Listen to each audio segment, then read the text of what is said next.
Olá, sejam mais uma vez bem-vindas e bem-vindos ao nosso canal Aliteração. Bom, gente, no vídeo de hoje eu vou fazer uma resenha e essa resenha vai ser um pouco diferente, por dois motivos. Pela primeira vez eu vou fazer uma resenha de um livro que eu não tenho nas mãos. E por que eu resolvi fazer a resenha desse livro que eu não tenho nas mãos? E aí vai o segundo motivo.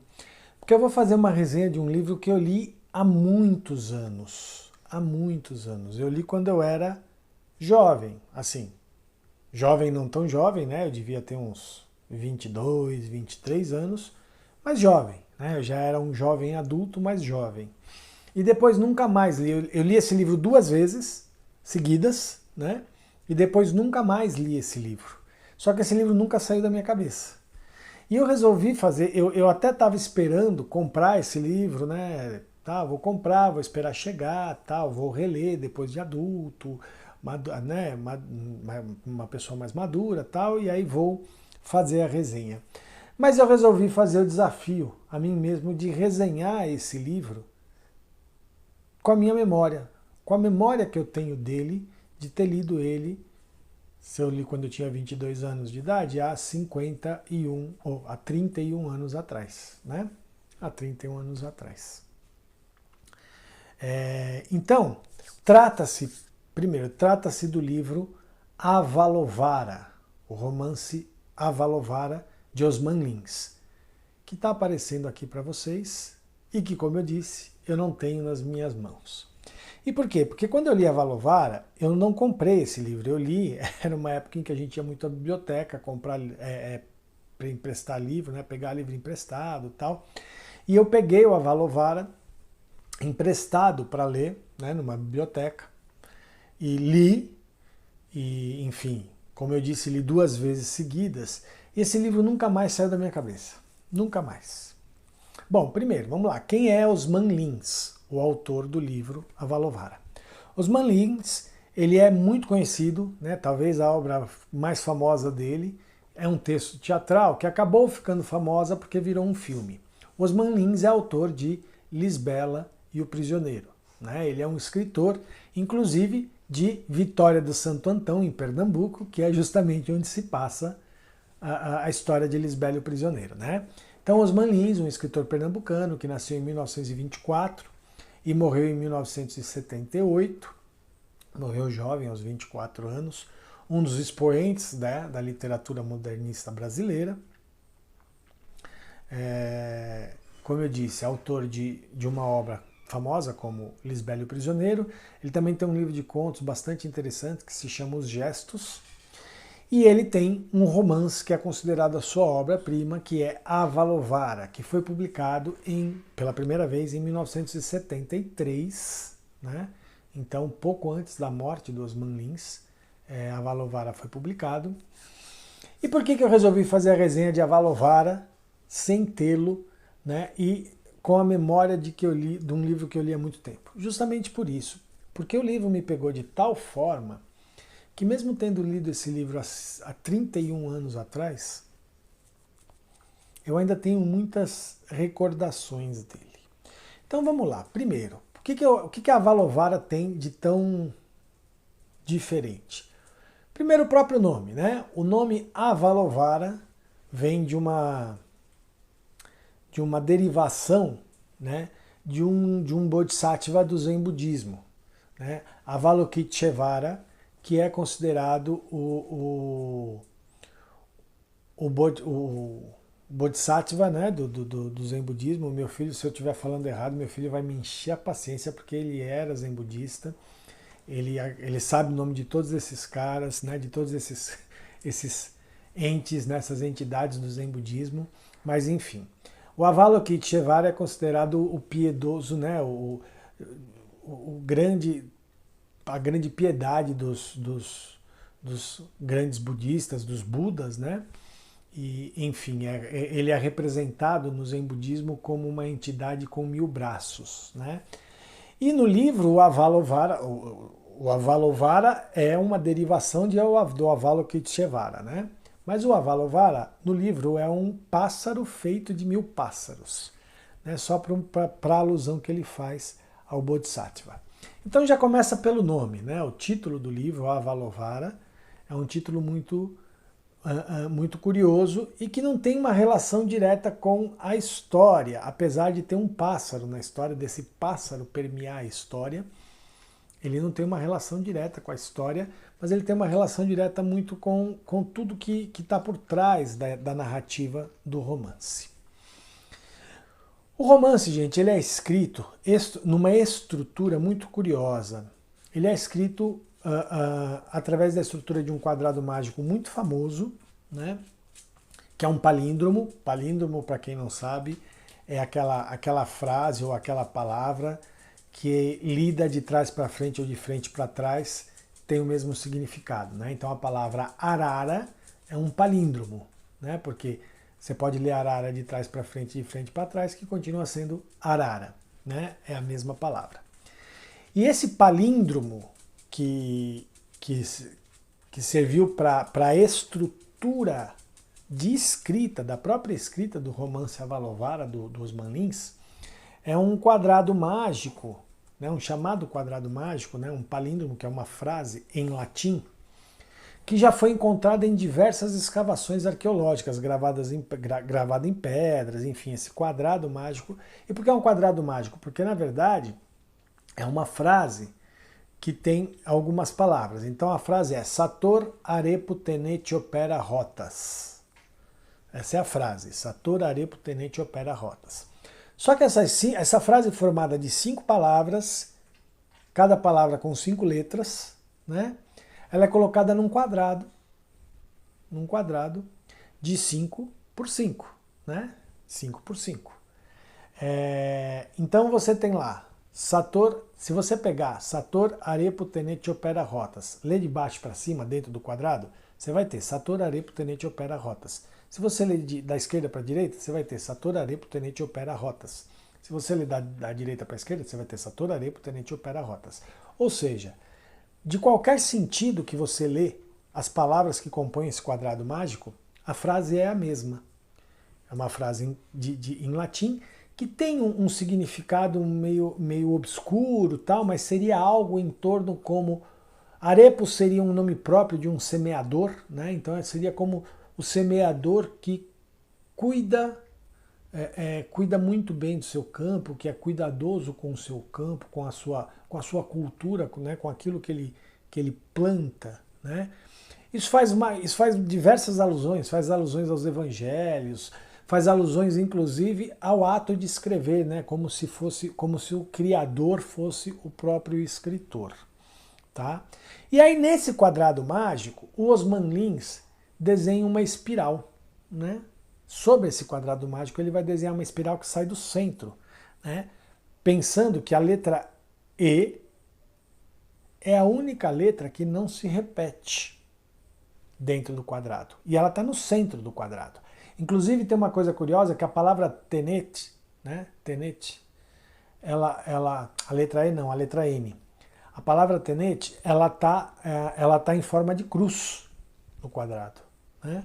Então tenete, tem a palavra tenete na horizontal, na vertical e na horizontal, e ela forma uma cruz dentro do quadrado. E ele começa a desenhar uma espiral na letra N, que é o centro do quadrado, que é a única letra que não se repete, né? E aí ele vai traçando esse espiral sobre todas as letras do quadrado, e aí ele compõe o poema da seguinte maneira. Os capítulos, a sequência de capítulos, não é uma sequência, vamos dizer assim, linear e normal, né? E 1, 2, 3. A sequência dos capítulos é de acordo com o espiral passando por cima da letra. Então o primeiro capítulo é a letra N, né? Como seria a introdução do livro. Depois, toda vez que a linha do espiral passa sobre a letra E, por exemplo, é um capítulo que em cima tem a letra E, letra R, letra A, enfim. E aí ele propõe com isso, pelo menos, ele propõe inúmeras, mas pelo menos ele propõe 2 formas de leitura, que foram as 2 formas que eu adotei quando eu li o livro, né? A primeira e mais comum é a leitura linear mesmo, você lê os capítulos na sequência, né? mesmo e esquecendo as letras que estão em cima. E a segunda, que é uma proposta exclusiva desse romance, é você ler os capítulos de acordo com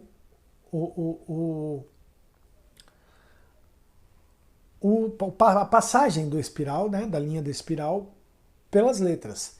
Então você começa lendo pela letra N, e aí você lê o único capítulo que tem a letra N em cima, que seria a introdução.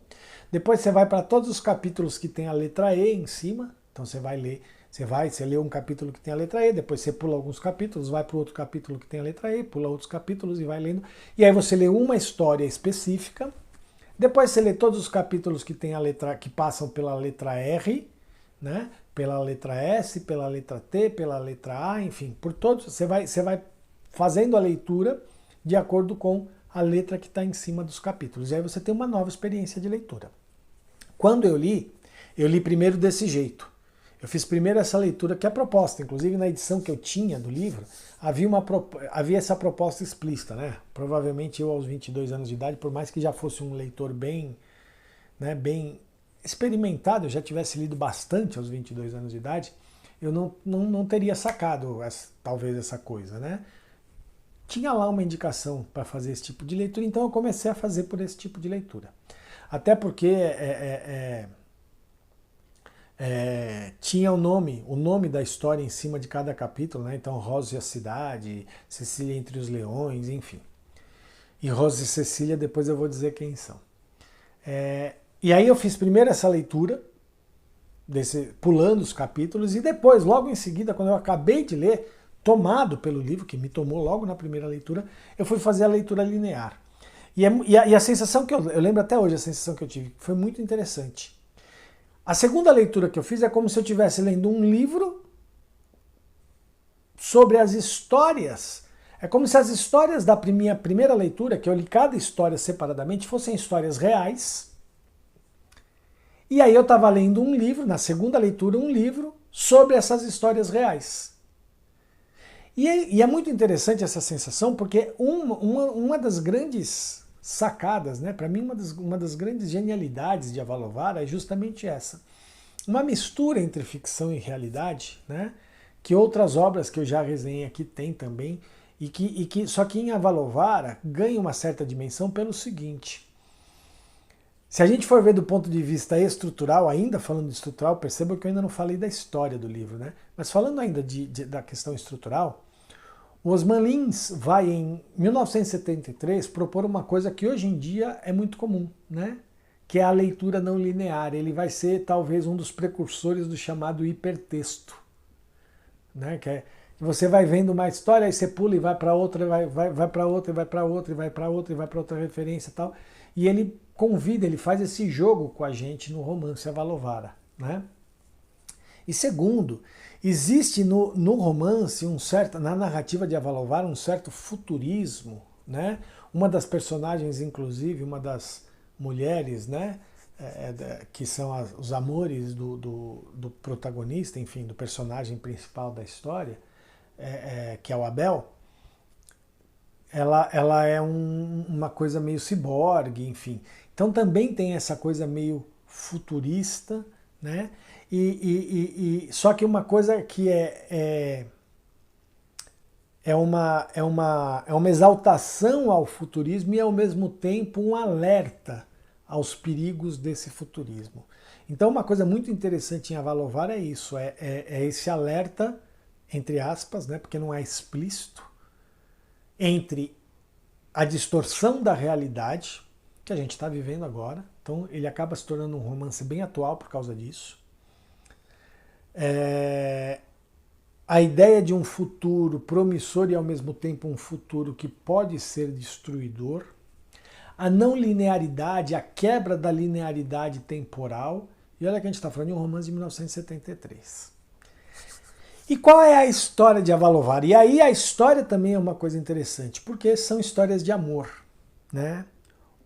O personagem central de Avalovara é Abel, um escritor que está escrevendo um romance e que acaba por narrar as suas histórias com algumas mulheres por quem ele se apaixona. E essas 3 mulheres por quem ele se apaixona, né, na sequência do livro, não na sequência estrutural, porque como eu disse, o livro não tem uma sequência estrutural, né? Mas na sequência da narrativa, elas são muito bem delimitadas entre uma coisa entre passado, presente e futuro, enfim. Porque tem a história de Ross, né, de Ross e as cidades, que é uma alemã que ele conhece quando está na Europa e se apaixona por ela, enfim. E essa personagem Ross é como se fosse uma alusão ao passado, né? A um passado quase medieval, mas a um passado mais puro, mais promissor, mais primevo. Acho que melhor do que puro seria primevo a palavra, né? É quase como um olhar, um olhar voltado às origens ontológicas do ser, enfim. E ele se apaixona por essa mulher chamada Ross, né?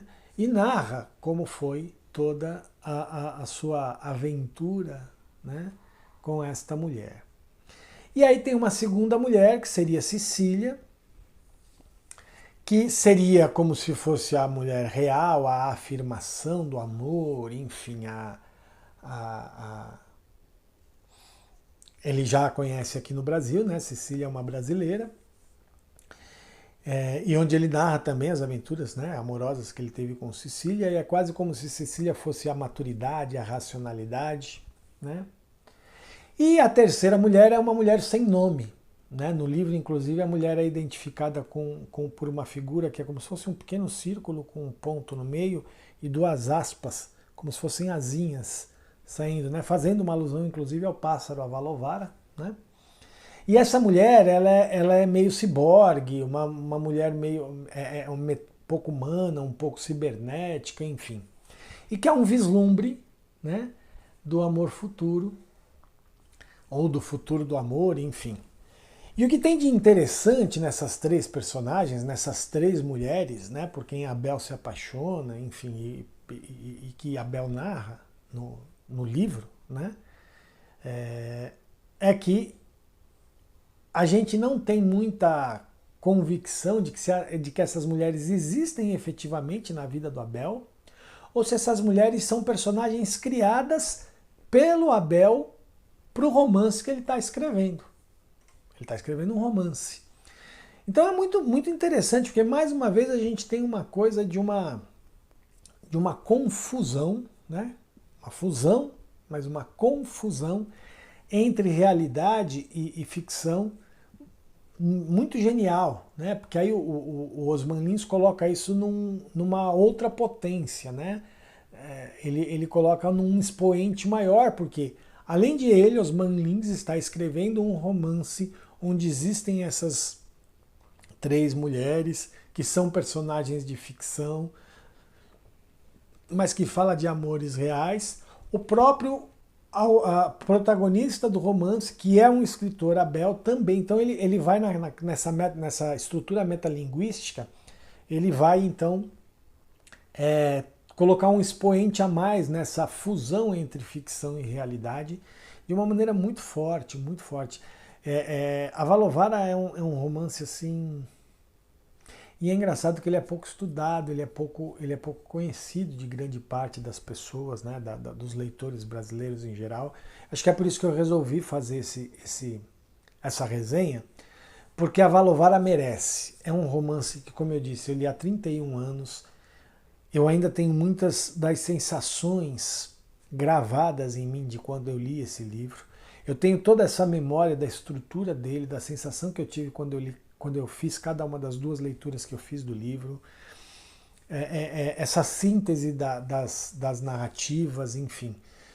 E aí eu vou dizer que o Osman Lins, ele meio que antecipa para mim, agora falando da minha pesquisa de criação literária, ele antecipa para mim um pouco essa história da narrativa literária como um fluxo, né?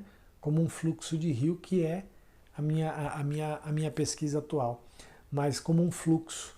Porque essa coisa do quadrado, que é limitador, mas por ser um quadrado mágico, né, que tem esse palíndromo, ele acaba se tornando algo para além da infinitude. Né? E da onde vem essa infinitude? Vem da espiral. A espiral é uma forma infinita, né? E essa espiral dentro do quadrado não é a racionalidade do quadrado prendendo a espiral, mas é a espiral encontrando num imaginado final esse quadrado para além da infinitude. E esse quadrado que é mágico, né? Que não é linear, porque tem esse palíndromo, ele acaba por estruturar as narrativas das nossas percepções, das nossas criações, enfim. Então é muito interessante esse romance, e eu acho que vale muito a pena de ser lido. Ele tem, não é tão difícil de achar na internet, tá? Ele está à venda na Amazon, ele tem uma série de lugares que está vendo, né, que vendem esse romance dos Osman Lins. Eu quero ainda comprá-lo para ler novamente, não vou desistir, não é porque eu já fiz a resenha que eu vou desistir de ler esse romance novamente, mas eu já estou indicando, vale muito a pena, um dos melhores livros que eu já li na minha vida, e olha que eu já li bastante livro, mas Avalovara, sem dúvida, está entre os melhores, é um romance sensacional, inesquecível, é uma experiência de leitura, mais do que um romance, ele é uma experiência de leitura inesquecível, então vale a pena, tá? Avalovara, de Osman Lins. Espero que vocês tenham gostado. Mais uma vez eu peço a todas e todos para curtirem o vídeo, compartilharem, enfim, se inscreverem no canal se ainda não se inscreveram. Se já se inscreveram no canal, convidem as pessoas que vocês acham que vão gostar do conteúdo do nosso canal. Ajudem a gente aí a aumentar o nosso número de inscritos. Visitem nosso blog, nossas redes sociais, Facebook, Instagram, Twitter, no Cu, a gente está em todas as redes sociais lá, busquem lá a literação, a gente está lá, sigam a gente nas redes sociais, comentem lá as nossas postagens, tá? E quem quiser e puder, colabora com a nossa campanha do Apoia-se, para que a gente continue aí fortalecendo cada vez mais o nosso trabalho, que tem várias frentes, né? A revista Fluxos, enfim, o blog, as publicações no blog, o canal aqui no YouTube, a gente tem várias frentes aí, e estamos aí nessas novas frentes também de transmissões ao vivo, enfim, logo logo a gente está pensando em transformar as nossas transmissões ao vivo em podcasts, enfim, a gente está com uma série de ideias e a gente precisa da ajuda de cada uma de vocês, de cada um de vocês para fortalecer o nosso trabalho. Tá bom, gente? Valeu, até o próximo vídeo. Tchau, tchau.